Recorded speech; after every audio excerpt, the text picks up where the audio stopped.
की दिहाई में पाकिस्तान में तरबेला और मंगला डैम की सूरत में दुनिया में मिट्टी का सबसे बड़ा और कंक्रीट का दूसरा डैम बना। इन्हीं मंसूबों की बदौलत सन 2000 तक सिस्टम में 3000 मेगावाट सरप्लस बिजली मौजूद थी। ताहम पाकिस्तान की बड़ी आबादी को बिजली की सहूलत फराहम करना भी बाकी था। जरूरत तो ये थी कि मुल्क की बाकी आबादी और मुस्तकबिल की जरूरियात के पेश नजर बिजली के नए प्रोजेक्ट्स लगाने की मंसूबाबंदी की जाती, लेकिन बाद के अदवार में ये पेशबंदी कहीं नजर नहीं आती। उन्हीं दिनों सियासी बुनियादों पर बिजली की फराहमी ने मुस्तकबिल के बहरान की पेशबंदी शुरू कर दी। अरकान असम्बली वोटों के हसूल के लिए बगैर किसी मंसूबाबंदी के बिजली नीलाम करते रहे, लेकिन किसी को नए मंसूबे शुरू करने का ख्याल तक न आया। खंभों की कतारें बढ़ती रहीं और बिजली कम होती गई। अर्ली 90s में पीपल्स पार्टी की हुकूमत थी, उस वक्त furnace oil based power plants लगाए गए और ये कहा गया कि पाकिस्तान को जो ज़रूरत पड़ेगी तो हम आपको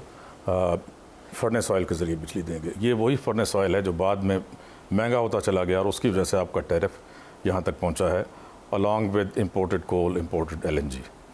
एक तो ये बात आपको बता दूँ कि ये इसलिए लाए थे कि उस वक्त जो बिजली कमी थी वो दूर हो, लेकिन फर्नेस ऑयल बेस्ड ले आए। ये हाइडल, विंड, सोलर, बायोमास वगैरह पर नहीं उन्होंने बनाई। पाकिस्तान में इस वक्त जो है रिक्वायरमेंट मैं आपको बताऊं 7 से 8 हज़ार की सिर्फ रिक्वायरमेंट होती है सर्दियों में मेगावाट्स की। गर्मियों में बढ़कर वो 22,000 मेगावाट्स तक चली जाती है। इससे ऊपर आपका ग्रिड ही नहीं ले सकता। तो जब सर्दियों में 7-8 हज़ार और गर्मियों में 22,000 की रिक्वायरमेंट है, तो पाकिस्तान में नेपरा ने क्यों जनरेशन लाइसेंस इशू किए? 50,000 मेगावाट के करीब इस वक्त पावर प्लांट्स लगा दिए गए हैं कैपेसिटी के। जो मंसूबे शुरू किए गए उनकी बर वक्त तकमील की तरफ भी कोई तवज्जो दिखाई नहीं देती। यही वो दौर है जब पावर सेक्टर में करप्शन के लामुतनाहिद सिलसिले का आगाज हुआ। 90 के बाद शुरू किए जाने वाले मंसूबों पर निगाह डाली जाए, हर मुकाम पर करप्शन की नई कहानी मौजूद मिलेगी। सन 2002 की पावर पॉलिसी का जायजा लिया जाए तो इसमें कलीलुल मुद्दती, दरमियानी मुद्दत और तवील मुद्दत के 22,455 मेगावाट सलाहियत के मुतअद्दद पन बिजली मंसूबे और डैम्स की तामीर की मंसूबाबंदी नजर आएगी। पॉलिसी में दिए गए शेड्यूल के मुताबिक तमाम तर मंसूबे 2020 तक 2,131 अरब रुपए में मुकम्मल होते, सस्ती और पायदार बिजली भी फराहम होती और वाफर मिकदार में पानी भी जखीरा होता। जब हमने 1994 में ये पॉलिसी बनाई, आपको पता है इसको सबसे ज़्यादा डिवाइड किन लोगों ने किया था? वर्ल्ड बैंक हो गया, IMF हो गया, इन्होंने किया था, जो आज हमें फिर लेक्चर दे रहे हैं एनर्जी पे बाय द वे। और वर्ल्ड बैंक ने और USAID ने मिलकर एक फ़ंड भी बनाया था कि हमें इसको फैसिलिटेट करेंगे, इस पॉलिसी की इम्प्लीमेंटेशन को। उन्होंने इसको बड़ा लैंडमार्क कहा था। जहाँ तक पॉलिसीज़ का ताल्लुक है और उसमें टैक्स मराहत देने का और उसके अलावा दूसरी मराहत देने का, ये बहुत ही अफसोसनाक बात थी कि हमने ये मुआहदात जो हैं वो पाकिस्तान के कौमी मफाद के ख़िलाफ़ किए। ये बात ज़ाहिर करती है कि इसमें फिर यकीनी तौर पे जो इल्ज़ामात लगाए जाते हैं कि ये इसमें कुछ किक बैक्स इन्वॉल्व थे, क्योंकि ये हो नहीं सकता था कि हम उनको टैक्सेस से भी मुकम्मल इस्तिस्ना दे देते, क्योंकि अगर वो यहाँ आ रहे थे, पैसे कमा रहे थे, तो उस पर टैक्स तो कम से कम देते। जो सबसे बुरी बात हमने की वो ये की कि जो दूसरे ममालिक ने नहीं की कि उन्होंने कोई भी टैक्स की मराहत नहीं दी। इसके अलावा उन्होंने ये भी हमारे ऊपर डॉलर टर्म्स के ऊपर पेमेंट का और कैपेसिटी पेमेंट्स के जो ख़ास तौर पर शराइत रखी गई वो बहुत ही बुरी थी। 3 चीज़ें होती हैं प्रोजेक्ट मैनेजमेंट के लिए: टाइम, कॉस्ट और क्वालिटी। अगर उसको आप वक्त पर मुकम्मल नहीं करेंगे, फ़र्ज़ किया 5 साल का प्रोजेक्ट है, अगर 5 साल से लिंगर ऑन करके वो 10 साल पर जाएगा तो ज़ाहिर है कि कीमतें बढ़ेंगी। क्योंकि पिछले आप देख लें, जब से नवाज़ शरीफ साहब को घर भेजा गया था 2017 में, 100 रुपये, और इसाक डार साहब बाहर गए थे, 100 रुपये के आसपास डॉलर था। उसको जैसे ही मिफ्ता इस्माइल साहब आए, वैसे तो बड़े TV पर आकर मुहब्ब वतनी की बातें करते हैं, इन्होंने सबसे पहले रुपया को गिराया, ठीक है, 135 पर ले गए। उसके बाद इमरान खान साहब लेकर आए IMF के एक आदमी को छुट्टी दिलाकर, उसने उसको गिरा के 190 तक ले गया। किस तरह पाकिस्तानी रुपये को गिरा रहे हैं। उसके बाद एक और हुकूमत आती है आपकी कोalition, वो उसको 330 तक ले गई। आपने 3 गुना 300% जो है रुपये को गिरा दिया, और इसी वजह से आपकी कंस्ट्रक्शन कॉस्ट भी 3 गुना बढ़ गई, 3.5 गुना बढ़ गई। आपकी हर चीज़ की इम्पोर्टेड फ्यूल की, जो आपका इम्पोर्टेड फर्नेस ऑयल है, इम्पोर्टेड कोल है, LNG है, इसी कीमतें भी 3 गुना बढ़ गई। आपका टैरिफ खुद बहुत 3 गुना बढ़ गया। पहले ही बहुत हाई टैरिफ्स दिए गए थे, वो भी 3-3 गुना बढ़ गए जो अवाम ने देना था। लेकिन आईपीपीज माफिया ने पनबिजली और डैमों के मंसूबे को ताखीर का शिकार किया। मुबैना तौर पर अरबों रुपए की दिहाड़ियां लगीं, गैर मियारी तामीरात की गईं, कभी रेंटल पावर प्लांट्स, कभी LNG और कभी आईपीपीज को बिजली की लोड शेडिंग के खात्मे का जवाब बनाकर पेश किया गया। जिस वक्त पाकिस्तान बहुत ज़्यादा तवानाई के बहरान का शिकार था और 18-18 घंटे बिजली कई इलाकों में बंद रहती थी, सनतें बुरी तरह मुतासर थी, तो जाहिर है कि उस वक्त कोई ना कोई उसका हल तो निकालना ही था, क्योंकि बहरान बहुत शदीद था। इसने पाकिस्तान की पूरी सनती माहौल को भी तबाह करके रख दिया था। मगर ये नहीं ज़रूरी था कि हम वर्ल्ड बैंक के तहत आईपीपीज ही बनाते, हम इसको प्राइवेट पब्लिक में भी पार्टनरशिप में ले जा सकते थे और इसका बेहतर हल निकाल सकते थे, क्योंकि इसकी शराइत जो तय हुई वो पाकिस्तान के लिए आने वाले दिनों में अच्छी नहीं थी। वापडा की दस्तावेजात में पनबिजली मंसूबों, डैमों और आबपाशी के प्रोजेक्ट्स की तामीर का जायजा लिया जाए तो नाअहली, मुजरमाना गफलत और करप्शन हर सतह पर नजर आएगी। पानी और बिजली और आबपाशी के मंसूबों में ताखीर करके मईशत को 3610 अरब रुपए का टीका लगाया गया। पावर पॉलिसी आई जब ये 1994 की, उस वक्त हम डिस्करेज किया हमारे यानी कि जो बुनियादी थे, बल्कि हो सकता है कि इस डिबेट को ही डाइवर्ट करने के लिए कि आप पन बिजली के मंसूबे छोड़ें, कालाबाग डैम को, डैम को, मीर पैशा डैम को, सबको छोड़ें, बस इन पे जल्दी जल्दी लगाएं। और इसमें कुछ लोगों को फ़ायदा भी है, क्योंकि जल्दी लगता है तो जल्दी, जो भी आप बात कर रहे थे कि जो उसमें शायद कुछ होती हैं, करप्शन होती है, तो वो भी एक आसान होती है, तो वो उधर चले गए। लोगों ने कहा बस ये लगाओ, सबका फ़ायदा था। फिर किसी को देखिए, सब कहते हैं बुरी है, चेंज क्यों नहीं करते यार, फंडामेंटल। और उसमें हमने गारंटीज ऐसी दी हुई हैं कि आप कर ही नहीं सकते। जब 85% आपके बड़े ज़मींदार और बड़े कारखानेदार आपके पार्लियामेंट में बैठे हुए हैं, उन्होंने पॉलिसीज़ किसके लिए बनानी है? उन्होंने पॉलिसीज़ बनानी अपने लिए। बड़ा ज़मींदार है, उसने अपने ऊपर टैक्स नहीं लगने देना, और इस तरह कारखानेदार है, उसने तरह तरह के SROs जारी करवाने और जो है अपने काम करवाने।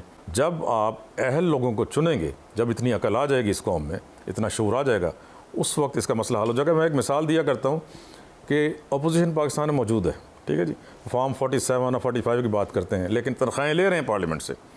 किसी ने आवाज़ उठाई, जो बात आप कर रहे हैं, किसी ने पार्लियामेंट में अपोजिशन में आवाज़ ये उठाई है कि टैरिफ क्यों उतना बढ़ गया, ये हाइडल क्यों नहीं लग रहा, फलाना क्यों नहीं हो रहा? किसी ने आवाज़ उठाई है? ये किसका काम होता है? ये अपोजिशन काम होता है। अगर हुकूमत गलती कर रही है तो तुम उसको रोको। 969 मेगावाट का नीलम झेलम पन बिजली मंसूबा वापडा और वजारत पानी, बिजली और तवानाई डिवीजन की नाअहली, मुजरमाना गफलत और अजब करप्शन की गजब कहानी की दास्तान है। ये मंसूबा 2009 में मुकम्मल होना था। नीलम झेलम मंसूबे का इब्तदाई तखमीना 84 अरब रुपए था, लेकिन मुबैना करप्शन और बेकायदगियों की वजह से ये प्रोजेक्ट 500 अरब रुपए की मालियत में 2018 में मुकम्मल हुआ। जुलाई 2022 में मंसूबे की तामीर में होने वाली करप्शन की कलई उस वक्त खुली जब नीलम झेलम पन बिजली मंसूबे की एक सुरंग गिर गई। वजीर आजम ने इंक्वायरी का हुक्म दिया, इंक्वायरी हुई, बेकायदगियां साबित हुई, लेकिन करप्ट अनासर कौन थे, कौम को मालूम नहीं हो सका। हालांकि नीलम झेलम की तामीर में कौम ने 8 बरस 10 पैसे फी यूनिट के हिसाब से 58 अरब रुपए के लगभग अदा किए। शवाहिद बताते हैं कि नीलम झेलम पन बिजली मंसूबे ने 2022 तक मुकम्मल सलाहियत में बिजली पैदा नहीं की। गुज़श्ता 5 साल से मंसूबा मुकम्मल बंद पड़ा है। यौमिया 27 करोड़ रुपए का नुकसान हो रहा है। इसी बात पे अकाउंटेबिलिटी होनी चाहिए ना, कि जिसका जो काम था उसने क्यों नहीं किया। होता क्या है कि अगर आपका सियासतदान जो ऊपर बॉस बैठा हुआ है और वो भी टॉप पर है, वो आपको से जो चाहता है वो करवा लेता है। अगर कोई इनकार करे वो बात मानने को, या बहुत काबिल बने कि मैंने तो PhD की हुई है, मैं तो ये समझता हूँ कि ये होना चाहिए, उसको 1 सेकंड के अंदर निकाल कर बाहर करते हैं कि चलो अपनी PhD जाकर तुम बाहर इस्तेमाल करो।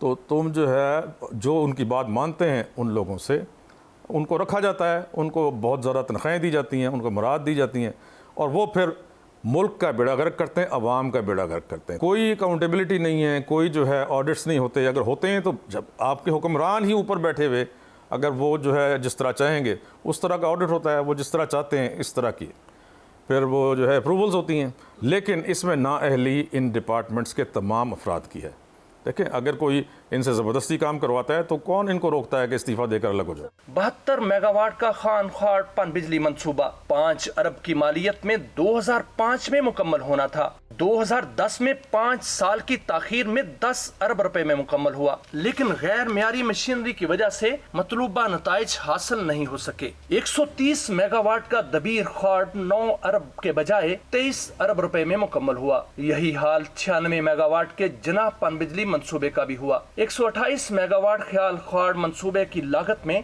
19 अरब रुपए का इजाफा हुआ। 108 मेगावाट गोलन गोल हाइड्रो प्रोजेक्ट की लागत में 31 अरब रुपए, 121 मेगावाट सलाहियत के अलाई ख्वार पनबिजली मंसूबे की लागत में 7 अरब रुपए का इजाफा हुआ और 130 मेगावाट दबीर ख्वार पनबिजली मंसूबे की लागत में 14 अरब रुपए का इजाफा हुआ।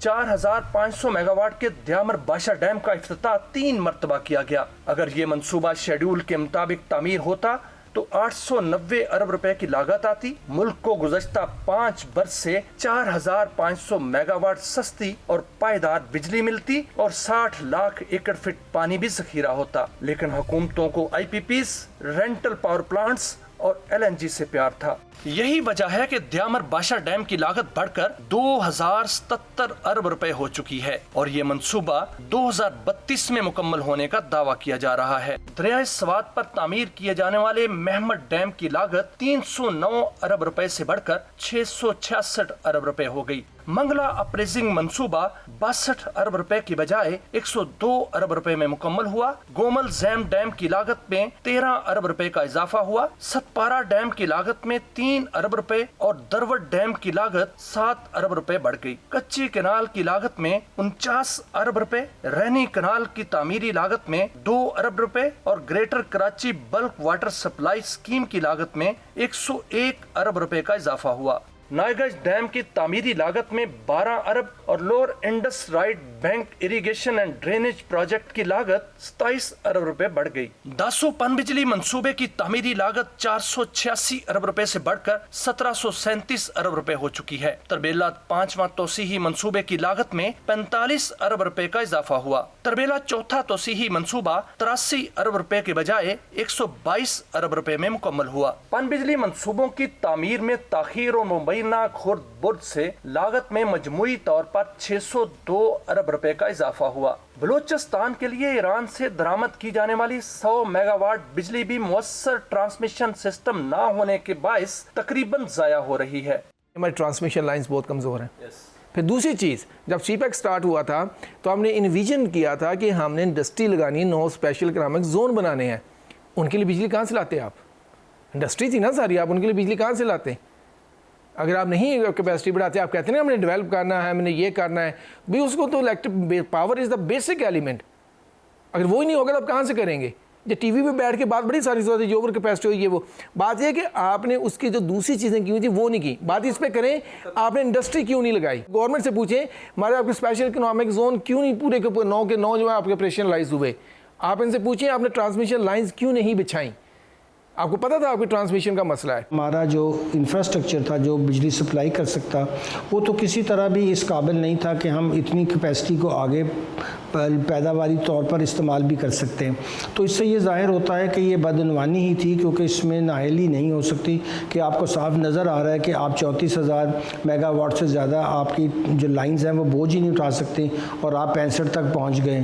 तो कोई भी आदमी अगर इसको एक नज़र से देखेगा तो वो यकीनी तौर पर कहेगा कि ये नाअहली नहीं बल्कि दीदा दनिस्ता बदअनवानी का इर्तिकाब किया गया। 9 स्पेशल इकनॉमिक जोन्स बनाने थे अंडर CPEC। इसके अलावा और भी बहुत सारे आपके स्पेशल इकनॉमिक जोन्स हैं जहाँ पर मुराद हुकूमत देती है। ये जो 9 स्पेशल इकनॉमिक जोन्स हैं CPEC के साथ में 3 तकरीबन तैयार हैं। आप क्यों नहीं वॉर फुटिंग पर इन पे चाइनीज़ और दूसरी इंडस्ट्री लेकर आते दूसरे मुल्कों से? तो एक फौरी तौर पे वॉर फुटिंग पे काम होना चाहिए। फ़ौज का एक इदारा होना चाहिए जो कि CPEC रिलेटेड इकनॉमिक जोन्स जो हैं उनमें फ़ौरी तौर पर स्पेशल इकनॉमिक जोन्स SEZs इन्हें कहते हैं, उनमें फ़ौरन तमाम बिजली, गैस, पानी, सीवरेज जो उनको सड़कें चाहिए फौरी तौर पे कंप्लीट करे और ताकि और शिफ्ट करवाए चाइना से इंडस्ट्री को, सिंकियांग से और दूसरे प्रोविंसेस से। वो यहाँ शिफ्ट होगी, आपके लाखों लोगों को रोज़गार मिलेगा। यहाँ से जो एक्सपोर्ट होगी उसका भी आपको टैक्सेस मिलेंगे। बिजली आप उनको सस्ती करके दें, वो दिन रात काम करेंगे 24 घंटे। उनको अगर आप बिजली नहीं देंगे सस्ती तो आपकी ये कैपेसिटी पेमेंट्स नहीं होंगी।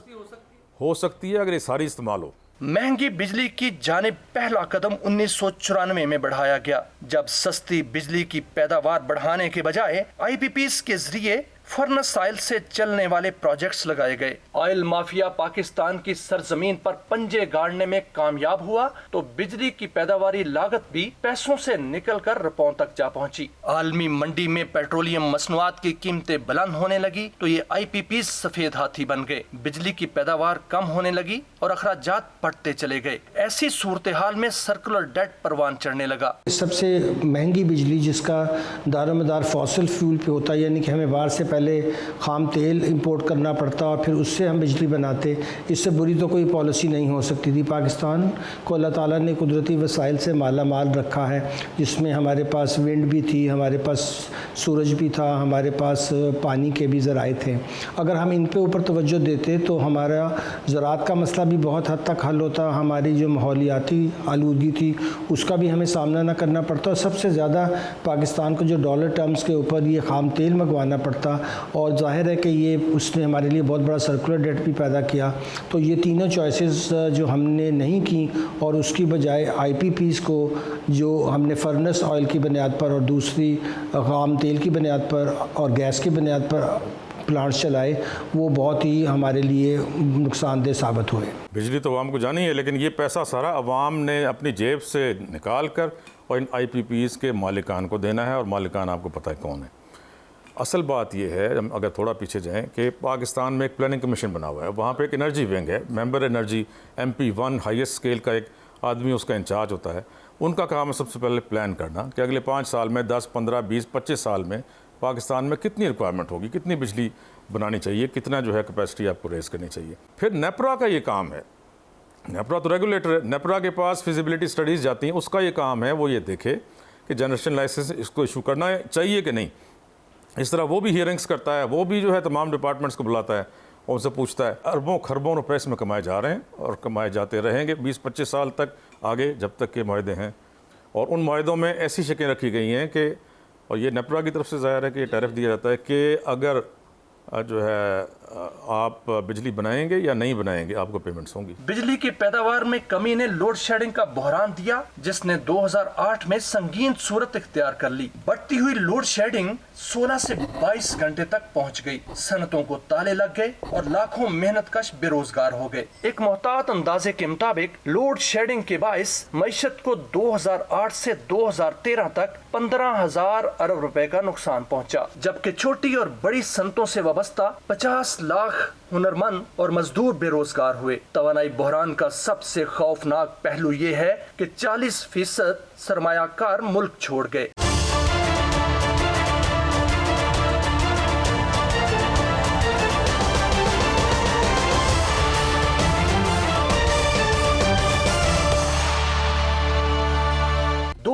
में पीपल्स पार्टी की हुकूमत आई तो सर्कुलर डेट 400 अरब रुपए पर पहुंच चुका था। लोड शेडिंग अपने इंतहा को छू रही थी तो पावर सेक्टर में मुबैना करप्शन भी अरूज को पहुंच गई। इसी दौर में पावर सेक्टर में रेंटल स्कैंडल समेत मेगा स्कैंडल सामने आए। उस वक्त की हुकूमत ने आते ही 1 साल में 3000 मेगावाट इजाफी बिजली सिस्टम में शामिल करने का ऐलान किया और अरबों रुपए मालियत के रेंटल पावर प्लांट्स की तनसीब नागुज़ीर करार दे दी। सिस्टम में तो बिजली की 20,000 मेगावाट सलाहियत मौजूद थी, लेकिन रेंटल पावर प्लांट्स लगाने के लिए मुल्क में इलेक्ट्रिसिटी इमरजेंसी का माहौल बना दिया गया। नेपरा हो या दीगर मुल्की कानून सब बालाए ताक रख दिए गए। रेंटल पावर प्लांट्स लगाने वाले सरमायाकारों को न सिर्फ उनकी मर्जी का टैरिफ दिया गया, बल्कि 14% रकम एडवांस भी दे दी गई। डॉलर्स में उनकी पेमेंट्स है।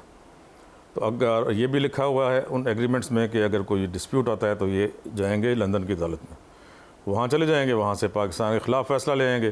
तो पहले जितना उनको पैसा मिल रहा है वो उससे डबल आपसे जुर्माने में ले लेंगे। लेकिन हमने जो IPPs लगाए थे या जो पॉलिसीज़ लेके आए थे उसमें हमने चेक एंड बैलेंस को बहुत कमज़ोर किया हुआ था। इसका सोसाइटी पे क्या इम्पेक्ट पड़ा?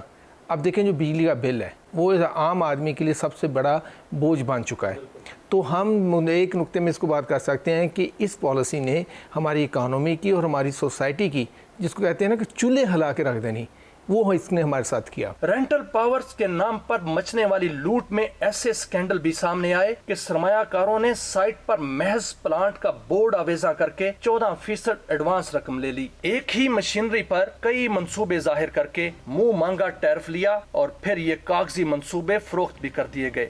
सुप्रीम कोर्ट के फैसले के मुताबिक रेंटल मंसूबे में मुबैना तौर पर 60 अरब रुपए से जायद करप्शन की गई। एक तरफ रेंटल पावर प्लांट्स के नाम पर बिजली महंगी से महंगी करने की मंसूबा बंदी की जा रही थी, तो दूसरी जानिब पावर सेक्टर का करप्शन माफिया एक और घिनौना खेल खेल रहा था। पावर प्लांट्स के लिए पीएसओ से आने वाला तेल बड़ी मिकदार में चोरी किया जाने लगा और फिर इस चोरी को छुपाने के लिए तेल में पानी और राख मिला दी जाती। कौमी असम्बली की कायमा कमेटी बराए पेट्रोलियम ने इंकशाफ किया कि पीएसओ से पावर प्लांट्स को दिया जाने वाला 40 अरब मालियत का तेल चोरी हुआ। तेल में पानी और राख मिलाए जाने से प्लांट्स की मशीनरी तबाह हो गई और पावर प्लांट्स की पैदावारी सलाहियत बुरी तरह मुतासर हुई, जिसकी बदतरीन मिसाल 525 मेगावाट का नंदीपुर पावर मंसूबा है। माफिया ने इस मंसूबे को कानूनी मामलात में उलझाकर खूब पैसे बनाए। महंगी तरीन बिजली पैदा करने वाले इस प्रोजेक्ट से 22 रुपए फी यूनिट से जायद मालियत में बिजली हासिल हुई। ऑडिटर जनरल ऑफ पाकिस्तान की रिपोर्ट के मुताबिक माफिया तेल चोरी करता रहा और नंदीपुर बिजली घर में राख मिलाकर तेल इस्तेमाल करके जनरेटर्स नाकारा बना दिए गए। बराए नाम तहकीकात हुई पर जलने के डर से दाखिल दफ्तर कर दी गई। जिस डेमोक्रेसी को ये लोग फॉलो करते हैं वो ब्रिटिश डेमोक्रेसी है। वहाँ क्या होता है, मैं इंग्लैंड में बहुत अर्सा रहा हूँ, आपको बताते हैं। वहाँ एक शेडो पार्लियामेंट होती है, शेडो कैबिनेट होती है, शेडो मिनिस्टर होता है, ठीक है जी। वो उसका काम वो अपोजिशन से होता है। हर महकमे का, अगर बिजली का महकमा है, एक उनका हुकूमत का मिनिस्टर है, एक शेडो मिनिस्टर है, वो अपोजिशन ने अपना बनाया हुआ है। वो जो है वो फ़ौरन उसको पकड़ता है जैसे वो कोई गलत कार्रवाई करता है या गलत पॉलिसी लेकर आता है, कुछ करता है। हमारे मुल्क में डेमोक्रेसी का मतलब है गिविंग द पर्सन या party a licence to loot, उसे लूटने का लाइसेंस देते हैं हम। जमहूरियत इसलिए कहते हैं इसको कि जमहूरियत में अवाम का फ़ायदा देखा जाता है। डिक्टेटरशिप में डिक्टेटर अपना फ़ायदा देखता है। इस मुल्क में उल्टा है, डिक्टेटर अवाम का फ़ायदा देखता था। वो जो है लेकर आया था जो बेसिक डेमोक्रेसी सिस्टम, ये जो बल्दियात का सिस्टम जो मेयर उसने लगाए थे, वो कितना अच्छा काम कर रहे थे। और ये जो हम कहते हैं कि जो जमहूरियत आ गई, इसमें वो किधर है? अब ये क्यों सूबों की बातें हो रही हैं? इसलिए हो रही हैं कि आपके पास ये बल्दियाती निज़ाम नहीं है, वरना आपको नए सूबे बनाने की ज़रूरत ही नहीं है। अगर ये लोग जो है बल्दियाती निज़ाम को अपना काम करें, क्या ये इलेक्शन ही नहीं होने देते, उनको आने नहीं देते, क्योंकि जो पैसा है उसको ये खुद इस्तेमाल करना चाहते हैं। मुल्क लोड शेडिंग के शदीद बहरान से दो चार हो चुका था, लेकिन कौमी खजाना लूटने वाली जोंकों की हिर्स कम न हुई। थर्मल पावर प्लांट्स की पैदावारी सलाहियत बढ़ाने के लिए 2 अरब रुपए मुख्तस किए गए, लेकिन पुरानी मशीनरी के सिर्फ वाल्व तब्दील करके बाकी रकम चुरा ली गई। जो नाकस पुर्जे लगाए गए थे वो भी टूट गए। तवानी बहरान की एक बड़ी वजह बिजली चोरी भी है। कबायली इलाकों को तो छोड़ें कि जहां हुकूमती रिट ही नहीं, ऊपर से लेकर नीचे तक फैली हुई करप्शन के बाइस मुल्क के बड़े शहरों के बाजारों और मार्केटों में कुंडा सिस्टम खत्म नहीं किया जा सका। बिजली की तकसीम कार कंपनियों के एहलकार खुद मीटर रीडिंग कम करने में मुलव्वस पाए जाते हैं। मुल्क के दूर दराज इलाकों में ट्रांसफार्मर से डायरेक्ट लाइनें घरों में जा रही है। नेपरा के मुताबिक सालाना 500 अरब रुपए बिजली चोरी की नजर हो रहे हैं। लाइन लॉसेस कंट्रोल करने के बड़े बड़े दावे हर दौर में सामने आए, लेकिन बिजली की तकसीम कार कंपनियों की लाइन लॉसेस की औसत अब भी 30% से जायद है। बिजली चोरी अपनी जगह, बिजली का सीना जोरी से इस्तेमाल भी तवानाई के शोबे में मालियाती बहरान की वजह बना हुआ है। सूबे और बड़े बड़े हुकूमती इदारे बिजली के बिलों की मद में करोड़ों रुपए के डिफॉल्टर हैं। ये इदारे मुस्तकिल डिफॉल्टर ही नहीं, बिजली का बेदरेग इस्तेमाल भी करते हैं, लेकिन पावर सेक्टर उनसे वाजबात की वसूली करने में नाकाम रहा है। वसूलियों के लिए इदारों के कनेक्शन काटने के ड्रामे भी कई बार किए गए, लेकिन सूरत हाल तब्दील नहीं हो सकी। हकीकत तो यह है कि बड़े मुल्की इदारों के कनेक्शन काटना तो दूर की बात, उनका नाम लेते हुए भी पावर हुकाम के पर जलते हैं। 2013 में कायम होने वाली मुस्लिम लीग नून की हुकूमत ने भी बिजली बहरान एक ही साल में खत्म करने के बुलंदो बांग दावे किए और सर्कुलर डेट खत्म करने और बिजली की पैदावार में इजाफे के लिए 480 अरब रुपए के बकायाजात पावर प्लांट्स को यकमुश्त अदा कर दिए गए। लेकिन मुस्तकिल मंसूबाबंदी न होने की वजह से लोड शेडिंग तो तो बढ़ना ही थी, सर्कुलर डेट दोबारा खरबों रुपए की हद को छूने लगा। 3 जमहूरी हुकूमतों का हमें क्या फ़ायदा हुआ या 4 का? आवाम को क्या फ़ायदा हुआ? उसको तो जो बिजली उस वक्त 9 रुपये का यूनिट था, उसको तो 70 रुपये का यूनिट मिल रहा है, 60-70 रुपये का। इस जमहूरियत का फ़ायदा होना चाहिए आवाम को। जमहूरियत इसलिए कहते हैं इसको कि जमहूरियत में आवाम का फ़ायदा देखा जाता है। अब ये क्यों सूबों की बातें हो रही हैं? इसलिए हो रही हैं कि आपके पास ये बल्दियाती निज़ाम नहीं है, वरना आपको नए सूबे बनाने की ज़रूरत ही नहीं है। अगर ये लोग जो है बल्दियाती निज़ाम को अपना काम करें, क्या ये इलेक्शन ही नहीं होने देते, उनको आने नहीं देते, क्योंकि जो पैसा है उसको ये खुद इस्तेमाल करना चाहते हैं। नवाज हुकूमत ने भी बिजली की लोड शेडिंग खत्म करने का हल पन बिजली मंसूबों के बजाय नए IPPs नस्ब करना और बिजली की पैदावार के लिए महंगी LNG के 15 साला मुआहदे करार दिया। माहिरीन मुआशियात के अंदाजों के मुताबिक इन इकदाम से मुल्क की मईशत को $50 अरब का नुकसान पहुँचा। IPPs के नाम पर मचने वाली लूट मार ने मईशत की बुनियादें हिला दी। कैपेसिटी पेमेंट चौंक की तरह मईशत और अवाम का खून चूस रही है। एक अंदाजे के मुताबिक 1994 से अब तक 32 वर्षों में सार्फिन 30,000 रुपए के लगभग कैपेसिटी पेमेंट के नाम पर अदा कर चुके हैं। माहिरीन कहते हैं कि इन 30,000 अरब रुपए से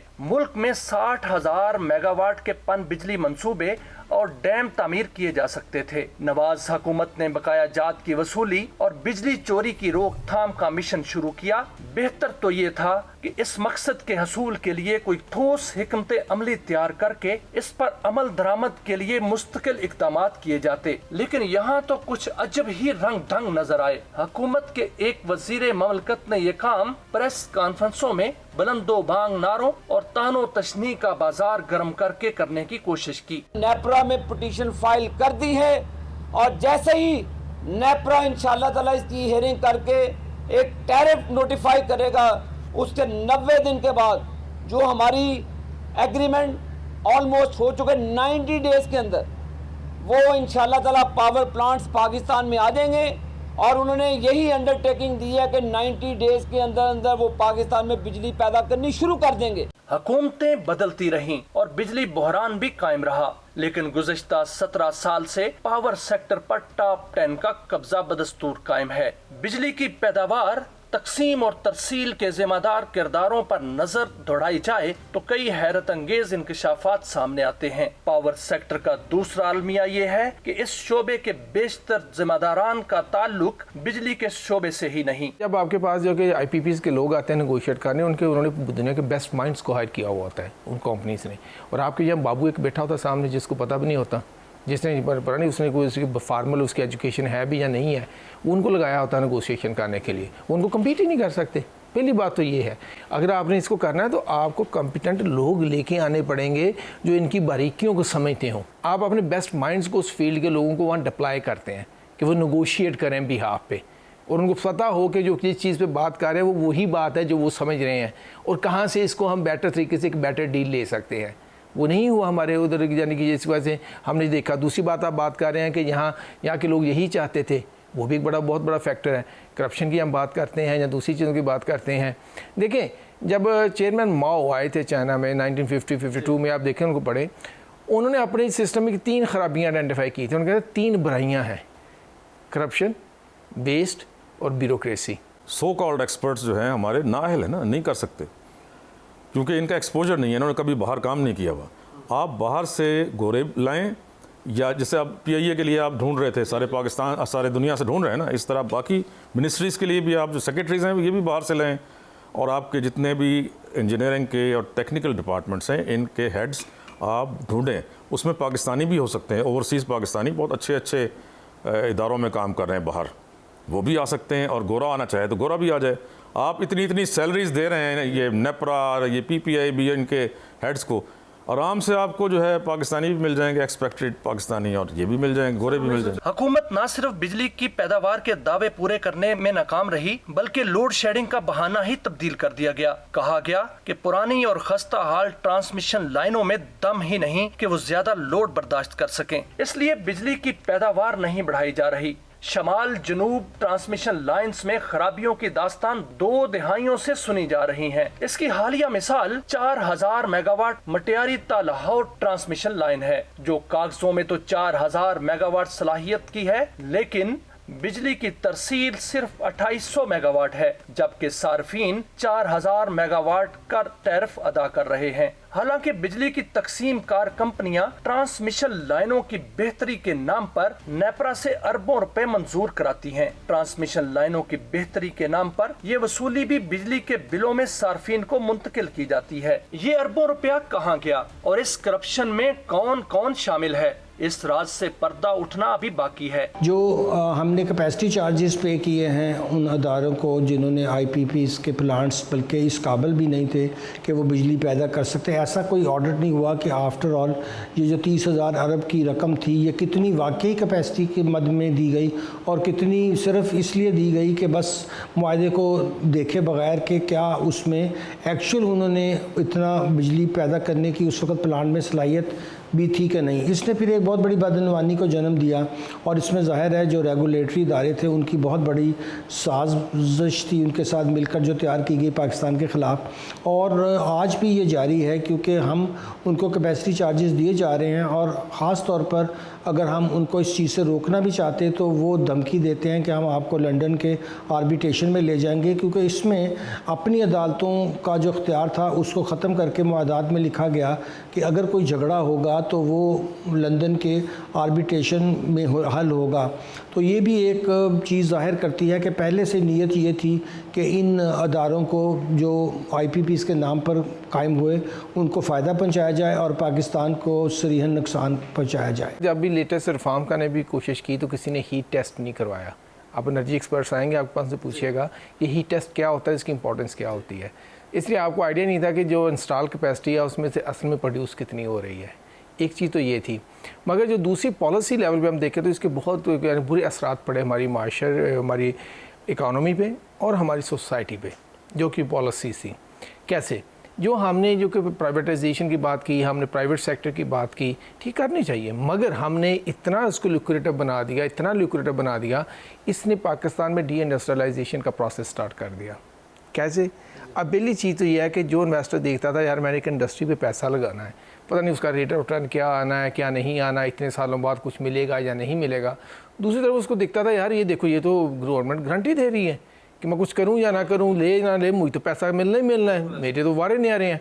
बीइंग ए बिजनेसमैन वो उनके लिए लुक्रेटिव हो गया, वो सारा लोग इंडस्ट्री में लगाने की बजाय वो उधर मूव करना शुरू हो गए। रेगुलेटर अदारों का आजादाना किरदार ना होने की वजह से भी बेशतर शोबों में बेहतरी नहीं आ सकी। सार्फिन को सस्ती, काबिले बर्दाश्त और बिला तात्तुल बिजली फराहम करने की जिम्मेदार नेपरा कहने को तो रेगुलेटर अथॉरिटी है, मगर ये अथॉरिटी वजारत तवानाई की लौंडी के तौर पर काम करती है, जिसने अवाम को रिलीफ देने के लिए तो शायद कम ही किरदार अदा किया हो। अलबत्ता सरमायाकारों, हुकूमत, वजारत और तकसीम कार कंपनियों के मफादात की निगहबानी खूब की। दूसरी जानिब सार्फिन बिजली के बिलों पर मुख्तलिफ इकसाम के टैक्सेस गुज़श्ता 17 साल से अदा कर रहे हैं। इसके बावजूद कि लोड शेडिंग बढ़ती चली जा रही है और बिजली के बिलों में रोज बरोज इजाफा हो रहा है। माहिरीन का कहना है कि पाकिस्तान में पानी से 60,000 मेगावाट, शमसी तवानाई से 30 लाख मेगावाट और हवा से 2 लाख मेगावाट बिजली पैदा करने की गुंजाइश मौजूद है।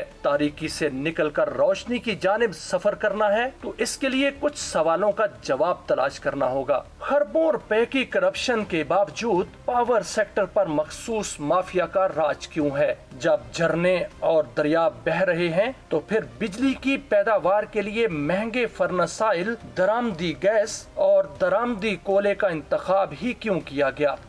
हर रोज चमकने वाला सूरज हमारी तारीक राहें रोशन कर सकता है तो फिर सोलराइजेशन के साथ दुश्मनी क्यों है? जब हमारी हवाओं में दम खम है फिर उनसे फायदा उठाने की कुव्वत परवाज क्यों नहीं? सस्ती बिजली के मंसूबे ताखीर का शिकार करके IPPs की तनसीब पर जोर क्यों दिया गया? पावर प्लांट्स की तनसीब के लिए नई मशीनरी की तनसीब से मुतल्लिक नेपरा की वाज़ेह हदायत के बावजूद पुरानी मशीनरी की इजाजत क्यों दी गई? IPPs को नागुज़ीर साबित करने के लिए सरकारी बिजली घरों को जानबूझकर खराब करने वाले किरदारों का तयन आज तक क्यों ना हो सका? क्या पावर सेक्टर के जिम्मेदारों से पूछा जाएगा कि IPPs का हीट रेट टेस्ट आज तक क्यों ना हो सका? क्या कोई टास्क फोर्स IPPs के प्लांट फैक्टर, कैपेसिटी और हीट रेट टेस्ट का फॉरेंसिक ऑडिट करवाएगी? क्या कोई इदारा IPPs की मशीनरी, किए गए मुआहदों और नेपरा कवानीन की रोशनी में टेक्निकल और फॉरेंसिक ऑडिट करवाएगा? क्या कोई एहतसाब का इदारा वापडा, पानी व बिजली और तवानाई के साबिका और मौजूदा जिम्मेदारों का एहतसाब करेगा कि पन बिजली और डैमों की तामीर में गैर मामूली ताखीर क्यों हुई? और क्या कोई गैर मियारी और नाकिस तामीर के बायस होने वाली खरबों रुपए की मुबैना करप्शन और नुकसान पर शफाफ तहकीकात और बेरहमाना एहतसाब करेगा? बहुत देर हो चुकी, मजीद ताखीर की गुंजाइश शायद अब बाकी नहीं रही। अगर अब भी मईशत का गोश्त नोचने वाली गिद्धों का एहतसाब ना हुआ तो फिर कहीं हमेशा के लिए देर ना हो जाए।